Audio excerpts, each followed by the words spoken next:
وہ ثمرات کہاں نصیب ہوں گے؟ آخرت کی زندگی میں نصیب ہوتے ہیں اور ظاہر ہوتے ہیں۔ پھر فرمایا جس طرح دنیا کی ہر چیز علیحدہ علیحدہ اپنی ایک عمر رکھتی ہے، جس کے ختم ہوتے ہی وہ چیز ختم ہو جاتی ہے، اسی طرح پورے نظام عالم کی بھی ایک عمر ہے، جس کے پورے ہوتے ہی، تمام ہوتے ہی مطلب پورے ہوتے ہی یہ نظام ختم ہو جائے گا اور ایک دوسرا نظام اس کی جگہ پر لے جائے گا۔ یعنی ہم اپنی زندگی کو ہی دیکھ لیں، 60 70 80 90 100 120 150 سال بھی گزارنے کے بعد جب ہماری عمر ختم ہو جائے گی تو ہمارے عزیز تر رشتہ دار، بیٹا بیٹی، بیوی، ماں، بہن، بھائی، وہ بھی ہمیں گھر رکھنے کے لیے تیار نہیں ہوتے، بلکہ ہم ایک دوسرے نظام کی طرف منتقل ہو جاتے ہیں۔ وہ نظام ہے قبر کی زندگی۔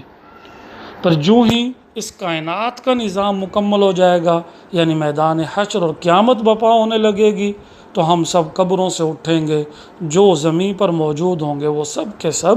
اللہ کے حضور ایک تیسرے نظام کی طرف، وہ ہے میدان حشر، اس میں ہم جمع ہوں گے اور وہاں اس تیسرے نظام کی طرف ہم منتقل ہو جائیں گے، وہ نظام اس کی جگہ لے لے گا۔ تیسری بات فرمائی، جب دنیا کا یہ نظام درہم برہم ہو جائے گا تو ایک دوسرا نظام قائم ہوگا، انسان کو پھر جسمانی زندگی ملے گی۔ اس روز ایک زبردست عدالت لگے گی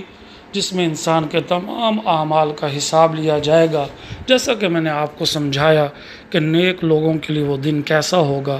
گناہگار لوگوں کے لیے وہ دن کیسا ہوگا۔ تو اس دن نیک اعمال کی جزا ملے گی اور برے اعمال کی سزا ملے گی۔ عزیز طلباء، آخرت کا انکار کیا کچھ مشرکین نے، منکرین نے، اس کا ان کے ذہنوں میں